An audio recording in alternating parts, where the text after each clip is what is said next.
صحبت اللہ والوں کی۔ پیارے بھائیوں، بزرگوں اور دوستوں،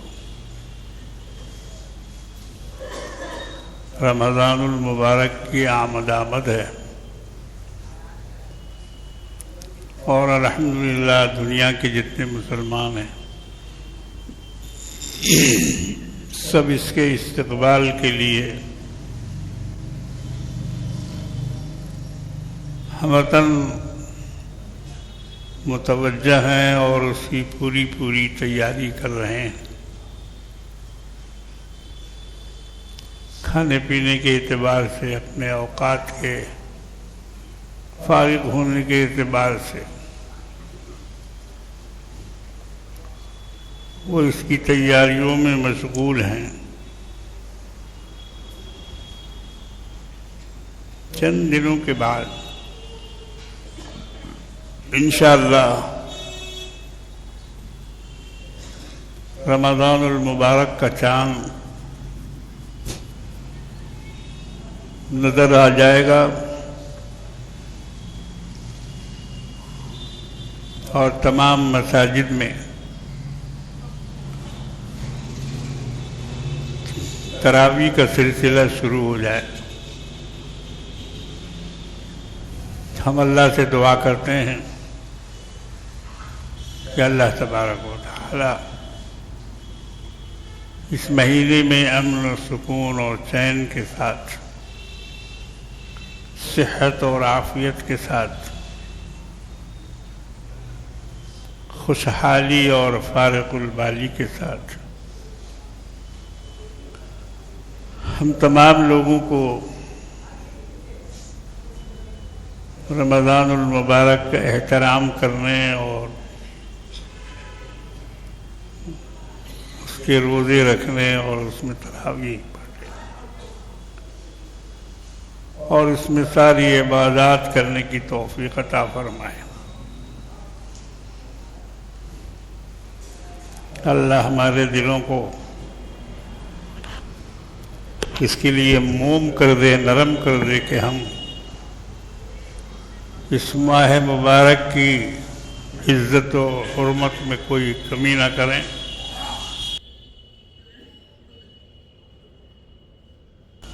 یہ مہینہ ہر سال آتا ہے اور سال میں 30 دن یا 29 دن روزے کے ہوتے ہیں۔ اللہ تبارک و تعالی نے مسلمانوں پر یہ روزہ فرض کیا ہے۔ فرض کہتے ہیں ایسا ضروری کہ جس کو چھوڑا نہیں جا سکتا ہے، اور فرض کہتے ہیں ایسے ضروری کو جس کا کوئی بدلہ نہیں ہو سکتا۔ بعض لوگ کہتے ہیں کہ بھائی روزہ چھوڑ دو، اس کے لیے کوئی فدیہ دے دے، مگر ایسا ہوتا نہیں۔ فدیہ ان لوگوں کے لیے ہے جو بالکل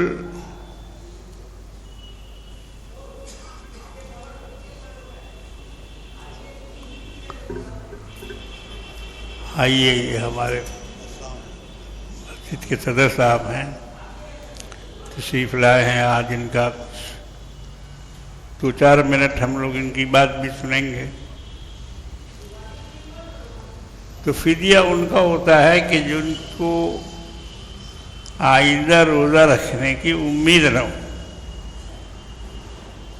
جن کے بارے میں یہ معلوم ہو کہ یہ روزہ رکھ نہیں پائیں گے، ان کے بس سے باہر ہے،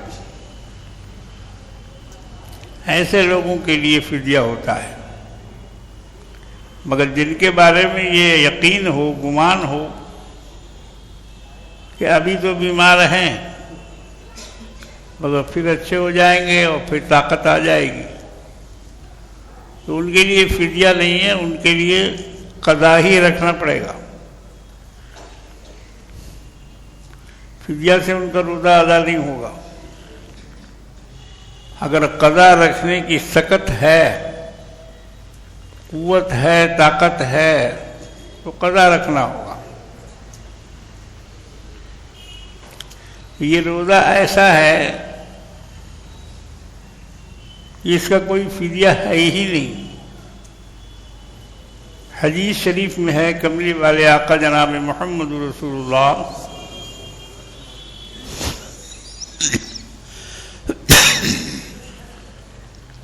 صلی اللہ علیہ وسلم نے ارشاد فرمایا، کسی نے اگر جان بوجھ کے رمضان میں ایک روزہ قضا کیا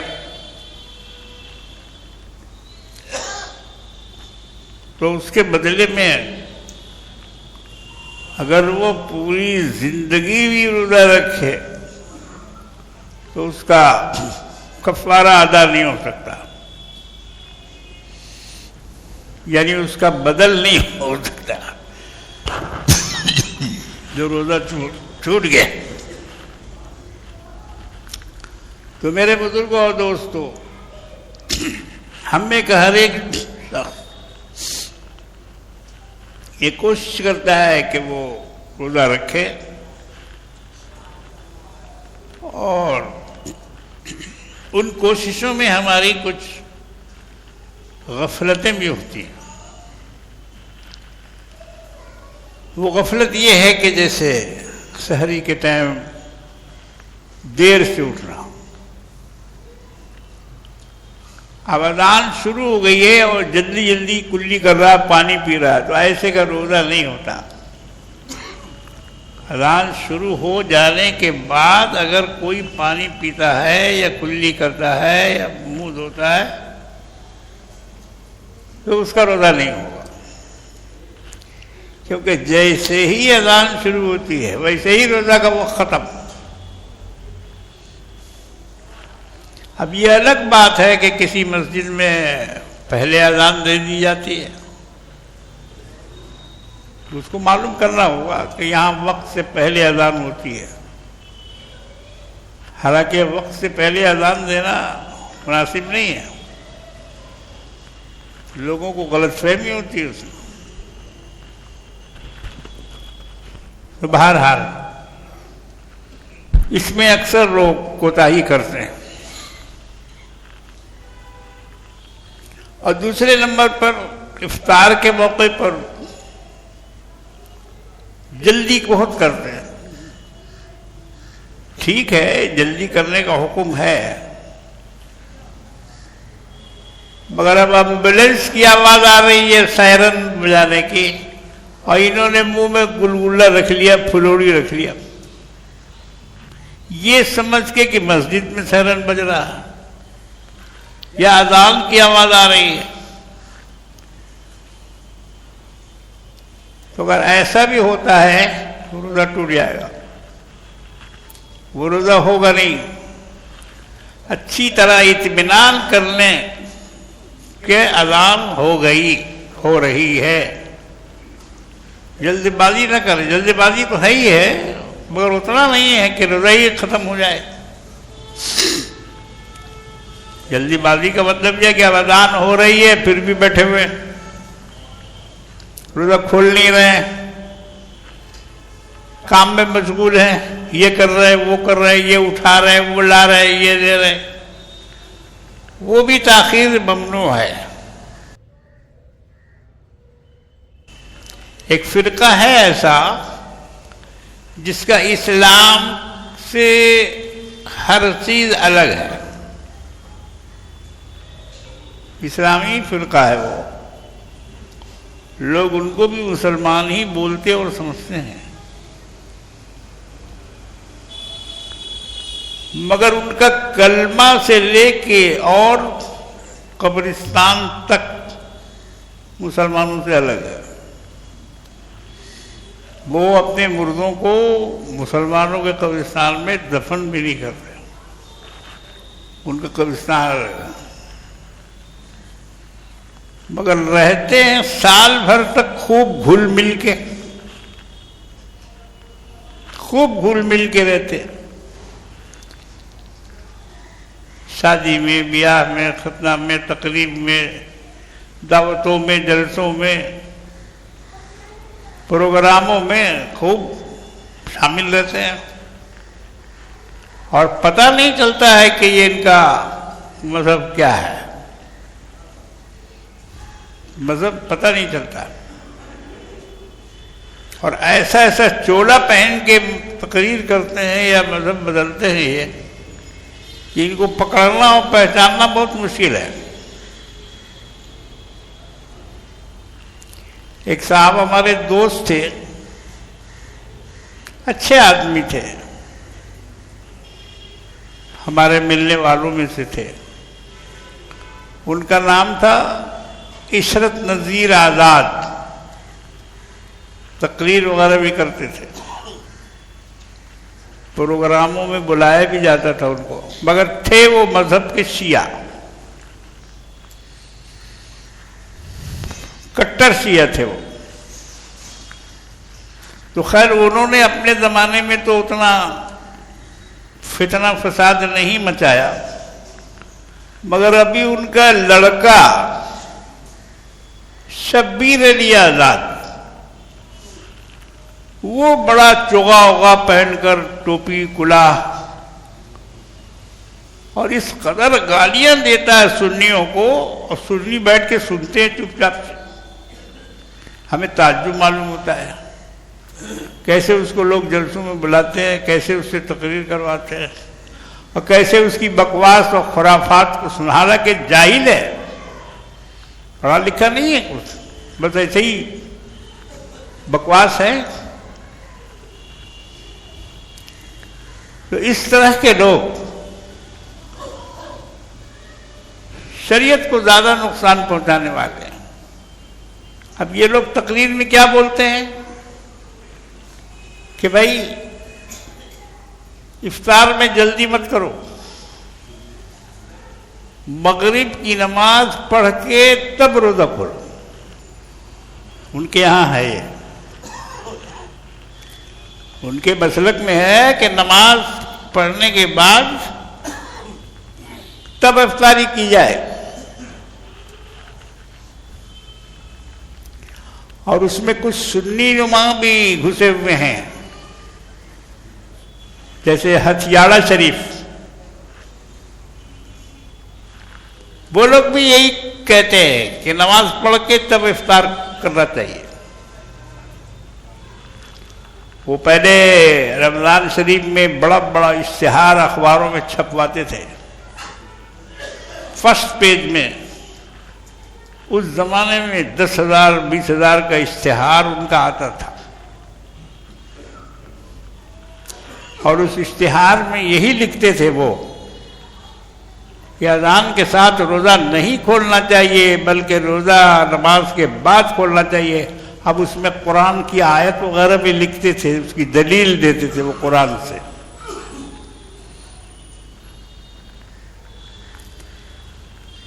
اور قرآن کی دلیل کیا ہے ان کے پاس؟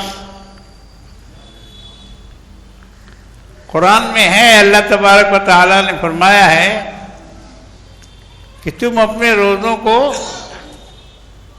رات تک پورا کرو، وَأَتِمُّ الصِّيَامَ إِلَى اللَّيْلِ، یہ لفظ قرآن میں ہے، مگر اب وہ إِلَى اللَّيْلِ کا مطلب وہ لیتے ہیں افطاری کے بعد روزہ کھولا جائے۔ تو ہم نے ان لوگوں کو چیلنج کیا، ظاہر بات ہے کہ آج کل لوگ جانتے سب ہیں، سمجھتے سب ہیں، بولتے نہیں۔ زکوٰۃ بند ہو جائے گا، مدرسے کا چندہ بند ہو جائے گا، اگر امام ہے تو مسجد سے نکال دیا جائے گا۔ بیچارے مولانا لوگوں کے ساتھ بہت پریشانی رہتی ہے اس طرح کی، حق بول نہیں پاتے، ان کے اوپر پابندی ہے بہت، اور اسی پابندیوں کی وجہ سے وہ خاموش بھی رہتے ہیں یا بول نہیں پاتے۔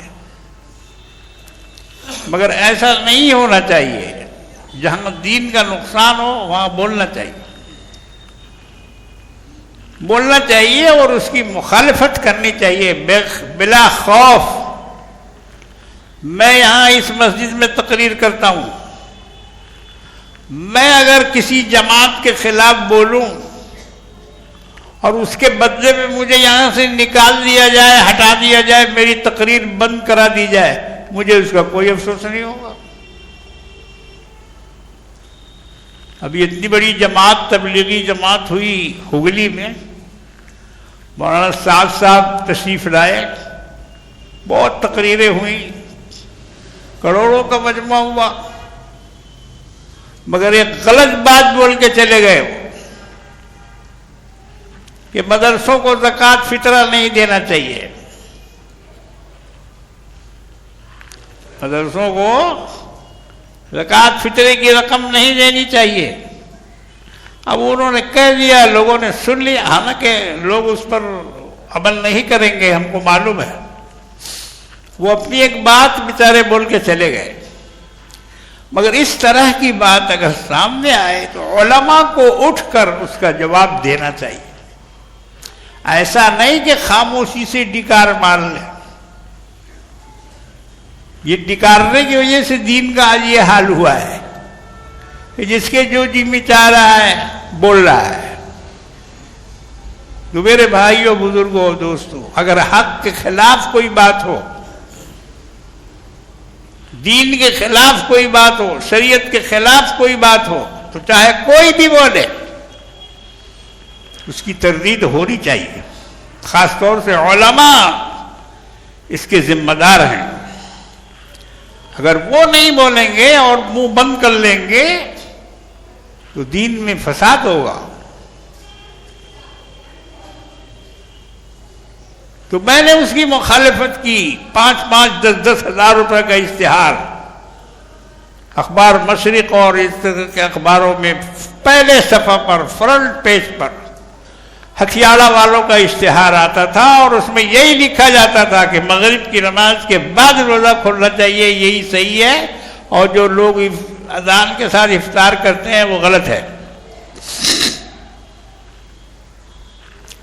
اخبار چھپتا رہا، اشتہار چھپتا رہا، مگر کسی کے منہ میں چوں آواز نہیں۔ کسی مولوی نے، کسی مولانا نے، کسی مفتی نے، کسی مسجد کے امام نے اس کی مخالفت نہیں کی کہ بھئی شریعت کے خلاف یہ بول رہا ہے، صحابہ کے خلاف بول رہا ہے، اللہ کے رسول کے خلاف بول رہا ہے۔ اللہ کے رسول اذان کے بعد فوراً افطاری کرتے تھے، حدیثوں میں بھرا پڑا ہوا ہے۔ ایسا نہیں ہے کہ مغرب کے بعد کھاتے تھے اور نماز تک بیٹھے رہتے تھے چپ چاپ سے، نہیں، کوئی ثبوت نہیں دے سکتا ہے۔ مگر یہ اس کی ایک زبردستی تھی ہتھیارہ والوں کی کہ وہ اخبار میں چھپوا بھی رہے ہیں اور سنی اخبار اس کو چھاپ بھی رہے ہیں۔ خیر میں اس سے تو لڑ نہیں سکتا، اس لیے کہ ان لوگوں کا پینل بہت لمبا چوڑا ہوتا ہے مریدان کا، ان کے لیے ان سے لڑنا میرے بس کی بات نہیں تھی، مگر میں اخبار والوں سے لڑا۔ میں نے مشرق والے کو فون کیا کہ بھائی آپ لوگ جو پیسے کے لیے یہ گمراہی کا اشتہار چھاپ رہے ہیں تو اس کا وبال کس پر ہوگا؟ آپ کو تو پیسہ مل جائے گا، 5,000 10,000 آپ کا نفع ہو جائے گا، لیکن جو اس کو پڑھے گا اور یہ دیکھے گا کہ اس میں قرآن کی آیت لکھی ہوئی ہے اور آیت سے ثابت کیا جا رہا ہے کہ نماز پڑھ کے روزہ کھولنا چاہیے، کتنے لوگ گمراہ ہوں گے اس سے؟ تو بہرحال ہمارے کہنے سننے سے اخبار والوں نے وہ اشتہار بند کیا، آج تک اللہ کے فضل سے بند ہے۔ اب ہتھیارہ والوں کا وہ روزہ والا، افطار والا اشتہار نہیں چھپتا ہے، اس کو بند کرایا ہم کہ آپ پیسے کے لیے لوگوں کا ایمان بگاڑ رہے ہیں، اس کو اللہ کے واسطے اس کو بند کیجیے۔ خیر ان بیچاروں نے بات مانی اور ان کے اشتہار کو بند کیا۔ کہ اس طرح سے اگر گمراہی کی باتیں پھیلائی جائیں گی، چاہے وہ روزہ کے بارے میں ہو، نماز کے بارے میں ہو، کسی چیز کے بھی بارے میں ہو، تو لوگوں میں تو اس سے خلجان پیدا ہوگا۔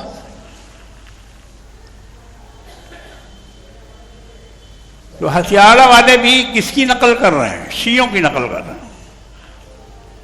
ان کا اپنا مسلک نہیں ہے، وہ سنی ہیں، وہ لوگ ہتھیارہ والے سنی جماعت کے ہیں، مگر شیعوں کی نقل میں انہوں نے بھی اپنا یہ طریقہ بنا لیا کہ روزہ نماز کے بعد کھولیں گے، حالانکہ یہ غلط ہے۔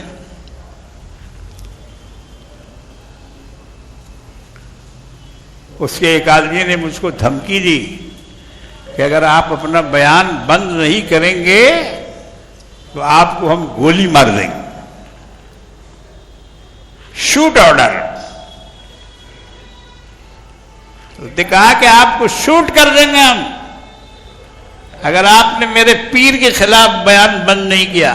تو میں اس وقت ہتھیارہ کے بارے میں بہت کہتا تھا، میں اس کو گھسیاڑا کہتا تھا۔ ظاہر ہے کہ ان لوگوں کو برا تو لگتا ہوگا، لیکن پھر بھی حق بولنا کیسے چھوڑ دے گا آدمی؟ جان جاتی ہے تو جائے، اگر اس کے لیے جان دینی پڑے حق کے لیے تو جائے، کوئی مذاکرہ نہیں، جان ہے ہی ہے اسی کے لیے۔ حق تو یہ ہے کہ حق ادا نہ ہوا، جان دی ہوئی اسی کی تھی، حق تو یہ ہے کہ حق ادا نہ ہوا۔ تو میرے بزرگوں اور دوستوں، اس قسم کی افراتفری کی جو چیزیں ہیں مسلمانوں میں ڈال دی جاتی ہیں، ان کے نماز کو، ان کے روزے کو، ان کی عبادتوں کو اور ان کے تمام نیک اعمال کو برباد کرنے کی شیطان کی طرف سے کوشش ہوتی ہے۔ تو ہم لوگوں کو اس کی نقل نہیں اتارنی چاہیے۔ ہمارا دین، ہمارا مسلک، ہمارا مذہب بالکل مضبوط ہے، واضح ہے، اور اس میں کسی طرح کا خدا نخواستہ کوئی جھول نہیں ہے۔ ابو بکر اذان کے بعد روزہ کھولتے تھے، عمر اذان کے بعد روزہ کھولتے تھے، عثمان اذان کے بعد روزہ کھولتے تھے، علی اذان کے بعد روزہ کھولتے تھے، نماز کے بعد نہیں۔ نماز کے بعد کا ثبوت نہیں ہے۔ شیعہ قرآن سے استدلال کرتے ہیں کہ دیکھو قرآن میں ہے وَأَتِمُّ الصِّيَامَ إِلَى اللَّيْلِ، تم اپنے روزوں کو رات تک پوری کرو۔ وہ اس آیت کے ترجمہ سے یہ مطلب نکالتے تھے کہ نماز کے بعد افطاری کرنا چاہیے۔ میں نے ان کو جواب یہی دیا کہ اس آیت کا مطلب 1400 سال کے بعد تمہاری سمجھ میں آیا، صحابہ نے یہ نہیں سمجھا۔ اتم الصیام سے انہوں نے یہ مطلب نہیں نکالا کہ نماز کے بعد روزہ کھولنا چاہیے۔ یہ بات تم کو سمجھ میں آئی 1400 سال کے بعد، اگر یہ بات تھی تو ان کی سمجھ میں کیوں نہیں آئی؟ رسول تو موجود تھے، رسول ان کے سامنے تھے، وہ پوچھ لیتے کہ اس میں یہ شبہ ہو رہا ہے، مگر نہ انہوں نے پوچھا نہ اللہ کے رسول نے ان کو کچھ کہا۔ تو جو طریقہ چلا آ رہا ہے متوارث، وہی طریقہ اصل ہے۔ تو میرے بھائیوں، بزرگوں اور دوستوں، یہ مساوات کا، مواسات کا مہینہ ہے۔ وَهُوَ شَهْرُ الصَّبْرِ، یہ صبر کا مہینہ ہے۔ بھوک لگی ہوئی ہے، پیاس لگی ہوئی ہے، تقاضا ہے کھانے کا، پینے کا، آپ اس کو برداشت کیجئے۔ روزہ کا مطلب ہی ہے برداشت کرنا۔ روزانہ تو آپ کھاتے ہی تھے، روزانہ تو کھاتے ہی ہیں۔ ایک دن اگر برداشت کیا یا ایک مہینے تک اگر برداشت کیا تو یہ کون سی بڑی بات ہوئی؟ اس کے جو ڈاکٹری فائدے ہیں وہ تو اپنی جگہ پر ہیں. ڈاکٹر کیا کہتے ہیں روزہ کے بارے میں؟ ڈاکٹر سے پوچھئے، ڈاکٹر آپ کو بتائیں گے کہ کتنے امراض کا سدباب ہوتا ہے روزہ رکھنے سے، کتنے مرض سے آدمی بچتا ہے، کتنی تکلیفوں سے آدمی نجات پاتا ہے. یہ ایک ایسا عمل ہے کہ جس کی تعریف ڈاکٹر لوگ بھی کرتے کرتے نہیں تھکتے. اس لیے یہ کہنا کہ ہم روزہ رکھتے ہیں تو ہم کو تکلیف ہو جاتی ہے،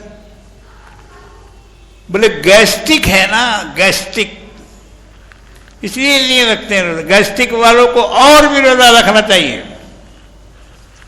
اس سے ان کے گیسٹرک میں آرام ہوگا، گیسٹرک میں فائدہ ہوگا اگر روزہ رکھیں گے تو. اب بعض لوگوں کو ہم نے یہ کہتے سنا کہ مولانا صاحب بھوک برداشت نہیں ہوتی اس لیے روزہ نہیں رکھتے ہیں. واہ، بھوک برداشت نہیں ہوتی.